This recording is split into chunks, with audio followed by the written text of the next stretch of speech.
Hey, what up? It's Tampa Brad, back at you with book number 4 of my 20 books for 2020.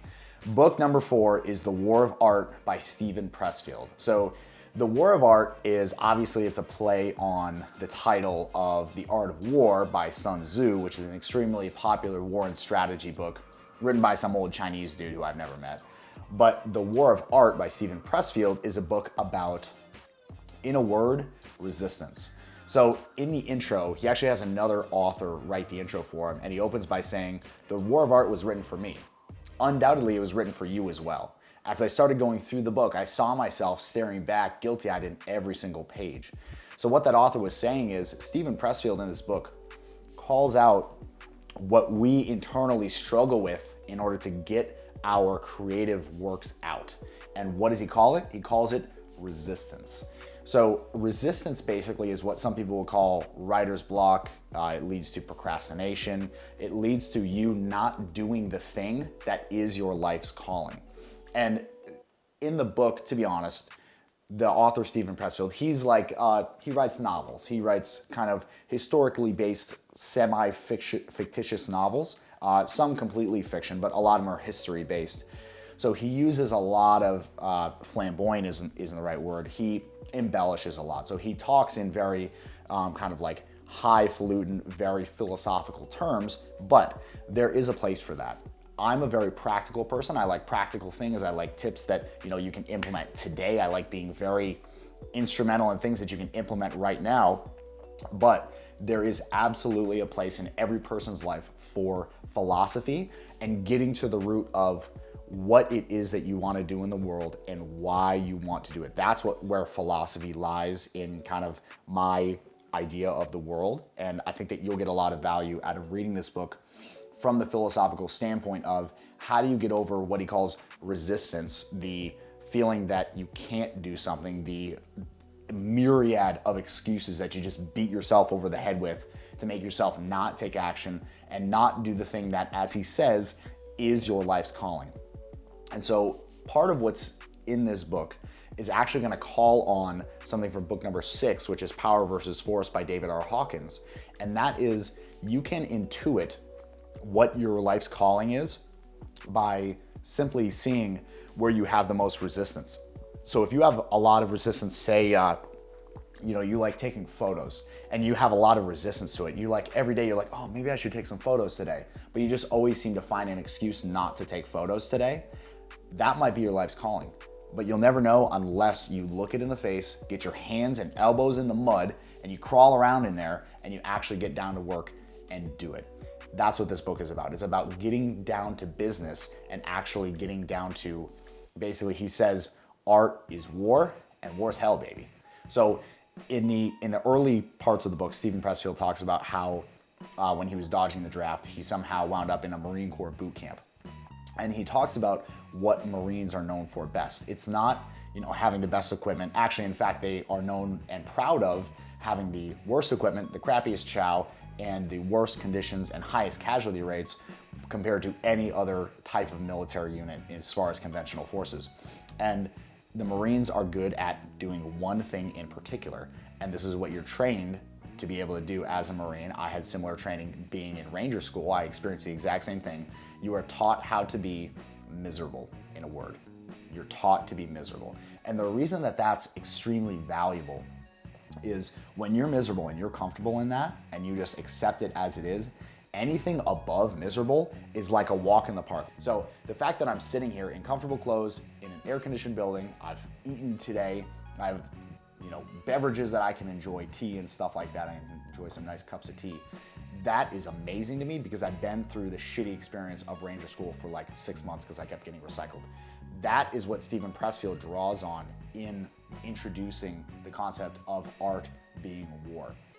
He says that art is war, and like I said, war is hell. So diving into it, he gets straight to the point of talking about resistance.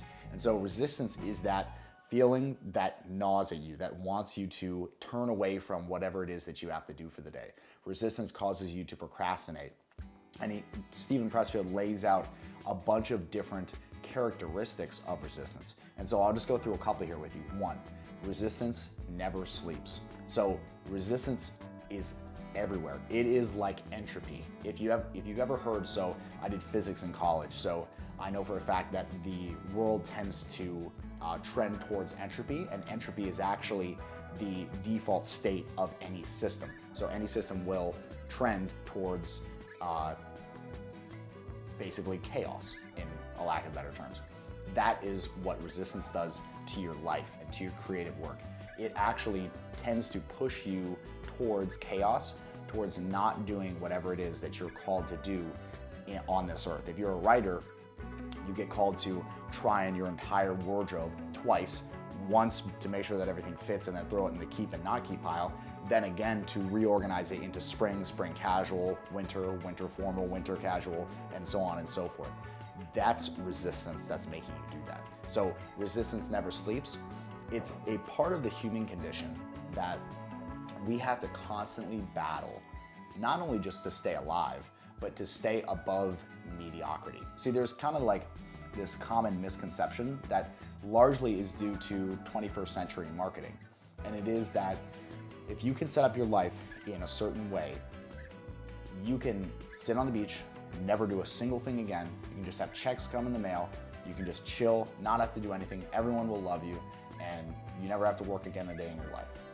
And that is a fundamental misalignment from what the human condition is. As humans, we are made to work. We're made to get up in the morning and put in the work all day and get whatever we get out of it. And our rewards that we receive in life are directly proportional to how well we do our work and how dedicated we are to it.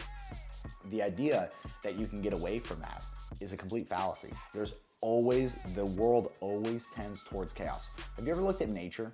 Have you ever seen animals eating each other? And imagine, like, as a human, if I was just let loose in this, what would happen to me?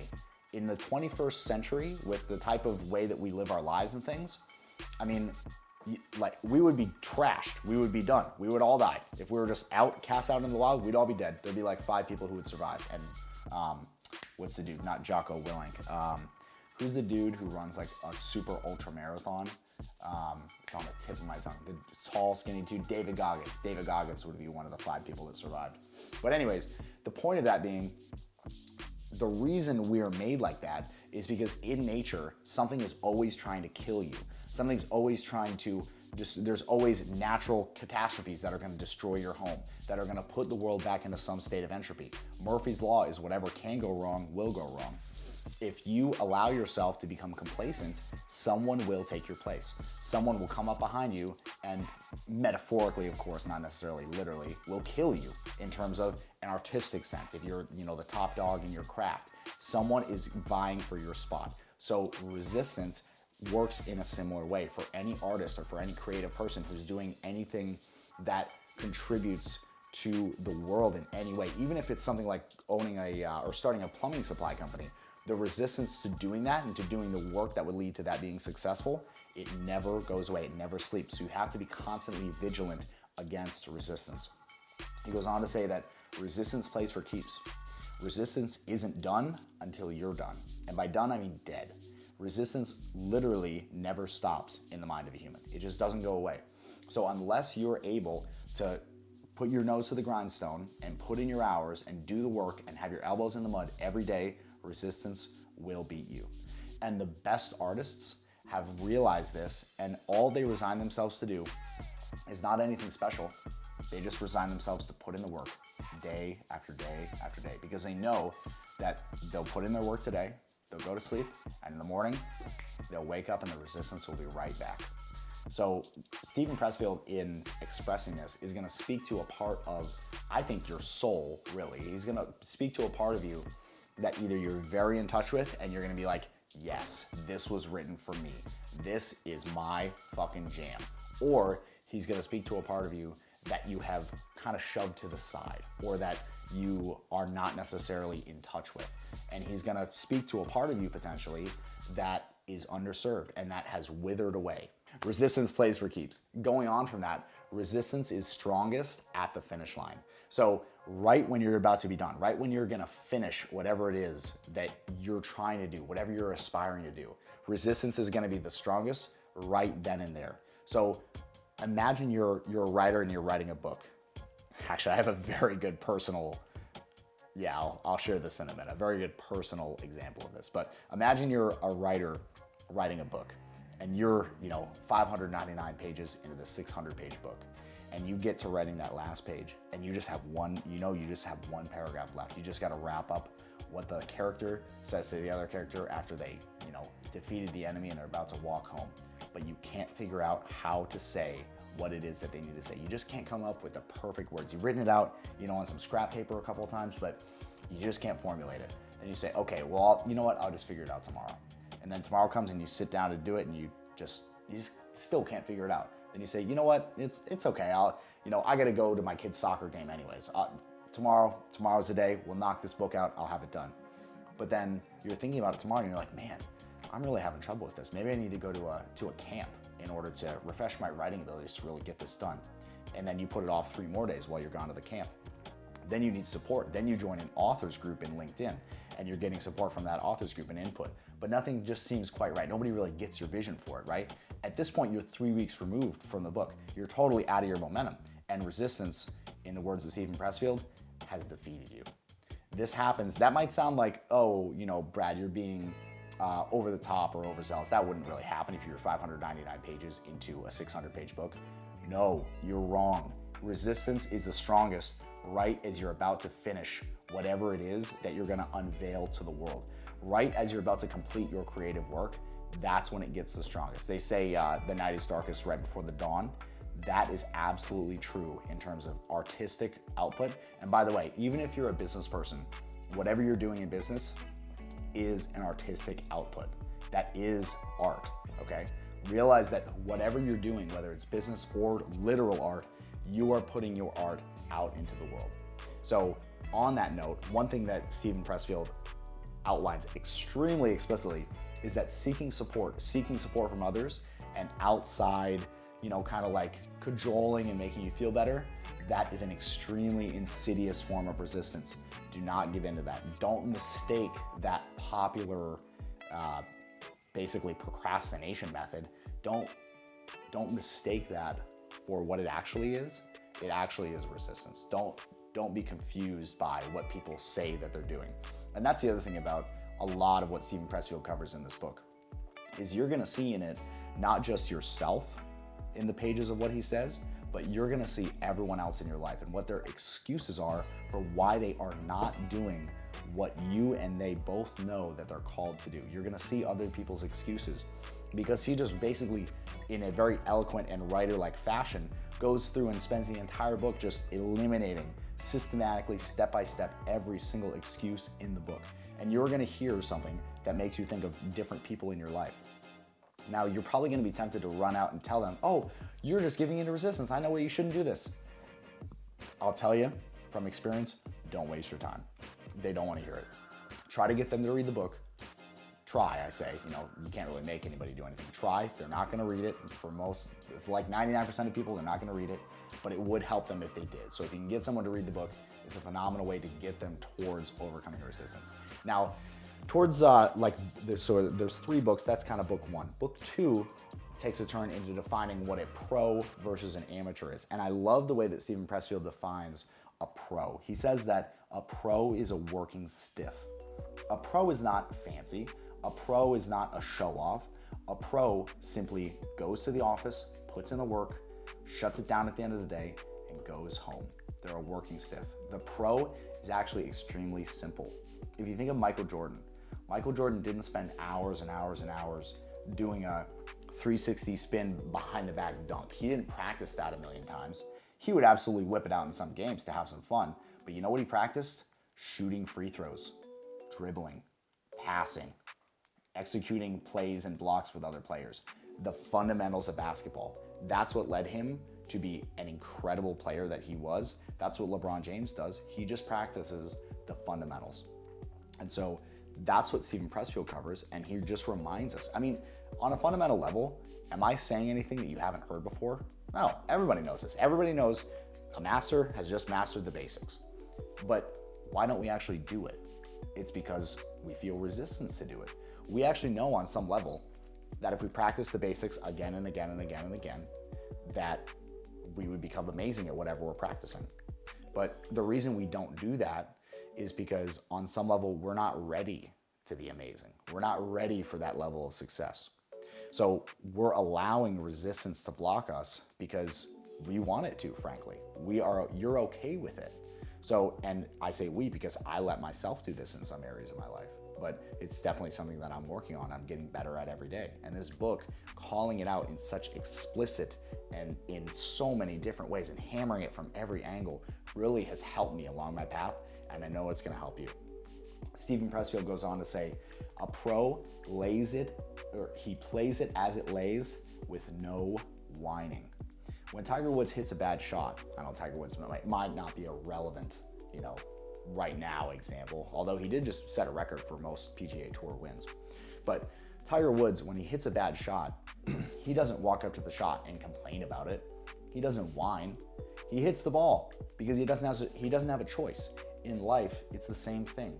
In life, you have to play it as it lays. If you're dealt a shitty hand, you got to play the shitty hand, man. And folding is basically just dying or committing suicide. Not acceptable. So you have to play the hand that you're dealt. You have to play it as it lays. That's what a pro does.